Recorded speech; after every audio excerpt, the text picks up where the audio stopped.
Please use them, use them. And here I am warping because in this video the main objective is to get to my last tower. Now, this is my third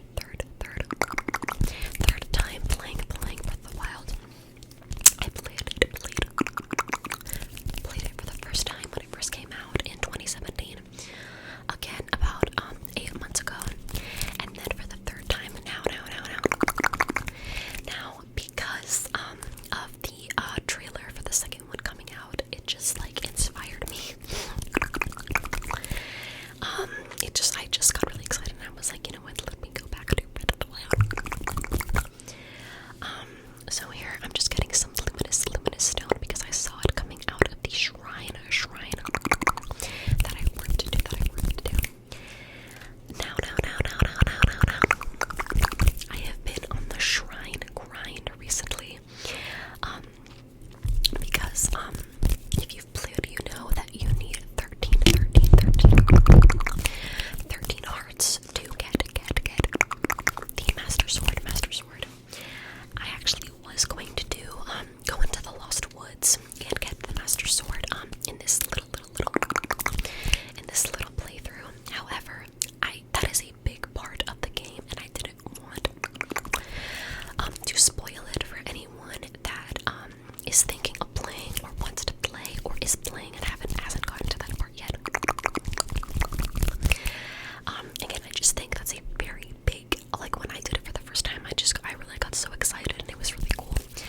I didn't want to spoil that for anybody. So I'm getting my last tower, and I actually saved it for this video. This last tower. I saved it for you guys. There's the tower. There's the tower in the distance. Now I wanted to make this a peaceful playthrough because sometimes when I watch game playthroughs or like gameplays, I get like kind of stressed when they're playing against like a boss or like monsters or enemies or whatever. And I don't know, this was supposed to be like relaxing, this little ASMR. So I wanted to do a peaceful one. And there's the blood moon. The blood moon. It was actually a really cool coincidence that there was a blood moon when I decided to play for you guys. What was I saying? Oh yes, about the peaceful playthrough. So there is me avoiding that moblin.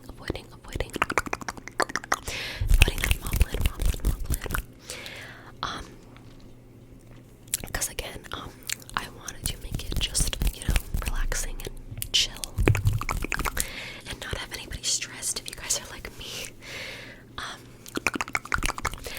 actually do fight, I think, like 2 geeses, but it's nothing crazy, like just because they were gonna follow me, and they get really annoying. And here we're about to get to the cutscene of the blood moon because you see those little bits of evil magic, evil canon magic. And the cutscene is coming. The blood moon is actually really pretty, not gonna lie to you. Look at her. Look at her. Look at her.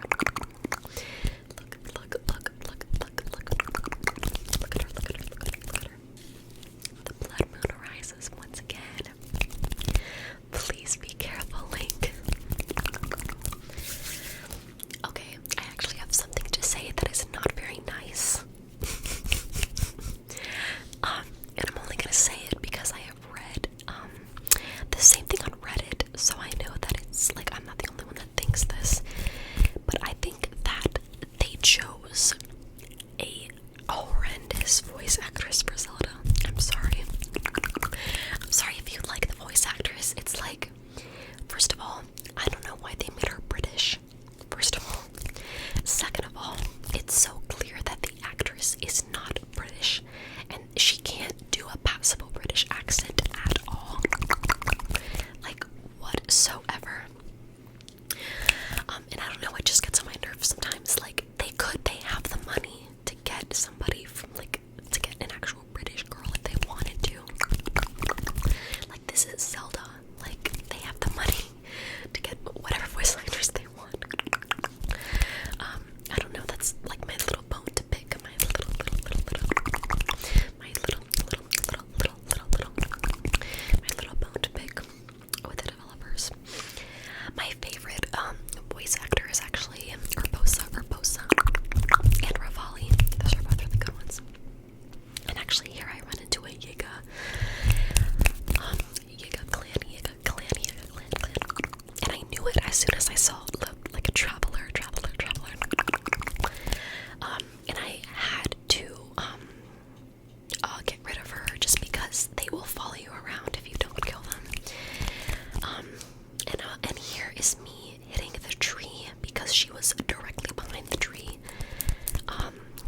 Master Swordsman will spawn, like the Yiga Master Swordsman. So that is also very obnoxious. Oh, here you can see my barbarian armor. This was actually my first time getting the armor because the last two times that I played Breath of the Wild, I was doing it mostly for the storyline. Oh, and here I have to change it to my snow quill armor. But I was doing it mostly for the storyline, so I wouldn't really do that many side quests or get that much armor. But now that I'm playing it for the third time I'm doing the side quests, and getting all the good armor, this set was so hard to get because all the pieces are in labyrinths, which are so confusing. And here I realized that there's more luminous stone down there, and then I decided that it's not worth going down there for it because I do not have enough stamina right now to get back up. But here there are three more ores. I didn't get any good things from it, but you know. Also, that reminds me where it said here, Cobble Crusher is badly damaged. One thing that I really dislike about this game, and I've noticed that a lot of people have this discrepancy with it as well, is how horrible the weapon system is. Weapons break so easily. Like, you could have a very strong weapon and it will literally break after like 15 or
blows it. You see, blows the ball. There it goes, and up we go, up we go, up, up, up, up, up, up we go, up we go.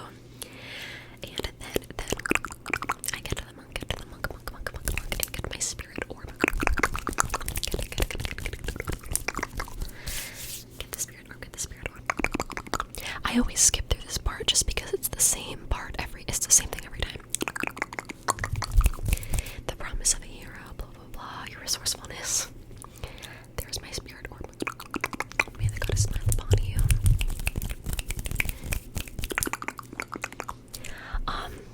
But as I was saying before, I'm more focused on side quests and doing other things than the main storyline, so that's why I only have one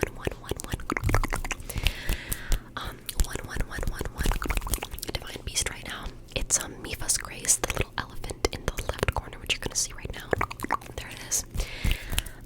If you don't know, that allows you to when it's fully charged and you die, it'll revive you and give you a few extra hearts.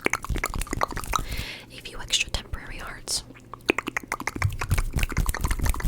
It'll give you a few extra temporary hearts. But I'm actually going to